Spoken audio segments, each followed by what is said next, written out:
السلام علیکم پیارے دوستو، میں آپ کو عقیدت کی ایک کہانی سنانے والا ہوں۔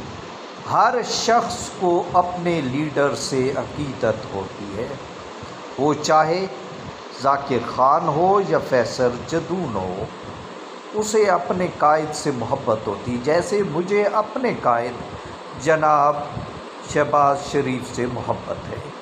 تو دوستو، ایک ایسا ہی کردار ذاکر خان ہے کہ جو مردان سے ننگے پاؤں چلا، اپنے خاندان کے ساتھ، چھوٹے چھوٹے معصوم بچوں کے ساتھ۔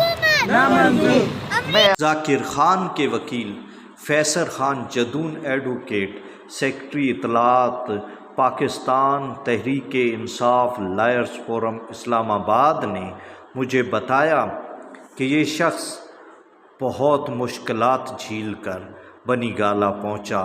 راستے میں اسے جگہ جگہ بھوک کا سامنا تھا، اس کے پاؤں زخمی ہو گئے، اس کے خاندان کے چھوٹے بڑے بچے مشکلیں، صعوبتیں، تکلیفیں اور مشکلات سہ کر پھر اسلام آباد جب پہنچے تو اسلام آباد کی پولیس نے انہیں گرفتار کر فیصل جدون کو اطلاع ملی تو وہ فوراً میرے چیمبر سے نکلا اور آب پارے تھانے پہنچا، جہاں اس نے اس مظلوم خاندان کو، جو عمران خان سے ایک عقیدت کی وجہ سے مردان سے بنی گالہ نکلا تھا پیدل، اس کو جو ہے اس نے شخصی ضمانت پہ چھڑوایا تھا۔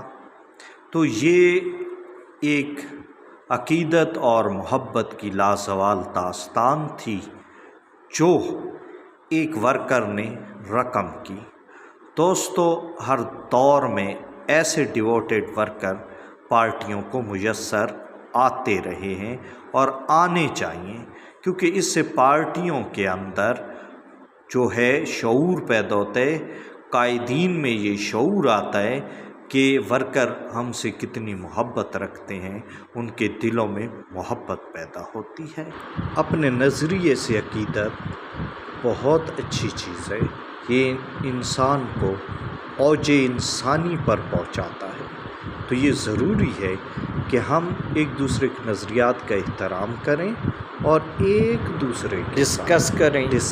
تو اس سے اپنے خیال ڈائیلاگ بڑھے گا، ایک دوسرے کے ساتھ تعلق بڑھے گا، نفرتیں جنم نہیں لیں گی، محبتیں پیدا ہوں گی، اور یہ ضروری امر ہے۔ تو میں پھر کہوں گا، اس وقت ملک کو محبت کی ضرورت ہے، نفرت کی نہیں۔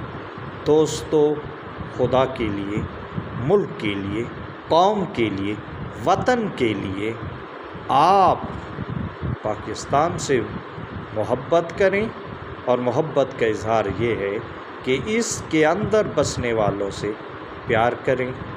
خدا حافظ۔